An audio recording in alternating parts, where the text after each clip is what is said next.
தண்ணீருக்கான புனிதத்துவம் அப்படிங்கிறது சொல்ல வார்த்தையே கிடையாது. எல்லா மதங்கள்லையும் பயன்படுத்தக்கூடிய ஒன்று. எல்லா உயிரினங்களுக்கும் தண்ணீர் அப்படிங்கிறது ரொம்ப அத்தியாவசியமான ஒன்று.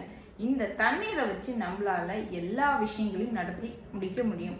உதாரணத்துக்கு, உங்களுக்கு செல்வம் பெருகணும், நான் நல்ல நிலைமைக்கு மாறணும், என்னோட வாழ்க்கை மேம்படணும்னு சொல்லி பாசிட்டிவ் திங்கிங், பாசிட்டிவ் பேச்சு, இதெல்லாம் ஒரு கிளாஸ் தண்ணியை வச்சுட்டு நீங்கள் நினச்சிட்டு அந்த தண்ணியை குடிக்கும் பொழுது உங்களுடைய லெவல் அப்படிங்கிறது கண்டிப்பாக மாறும். பாசிட்டிவிட்டி அப்படிங்கிறது அதிகரிக்கும்.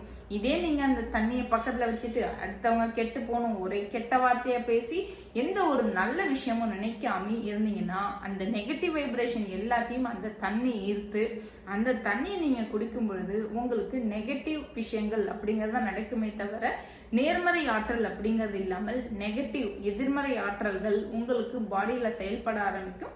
நல்ல விஷயங்கள் அப்படிங்கிறது நடக்காது. யூனிவர்ஸ் எதை நாம் நினைக்கிறோமோ அதை தான் நம்ம கிட்ட கொண்டு வந்து சேர்க்கும். அதனால இனிமேல பொதுவாகவே எல்லாருக்கும் நன்மை அப்படிங்கிறத நினைங்க. நல்ல விஷயம் அப்படிங்கிறது உங்களுக்கு ஆட்டோமேட்டிக்காக நடக்கும். இந்த வீடியோ பிடிச்சிருந்தா லைக் பண்ணிட்டு உங்கள் ஃப்ரெண்ட்ஸுக்கு இந்த தகவலை ஷேர் பண்ணுங்கள். தேங்க்யூ.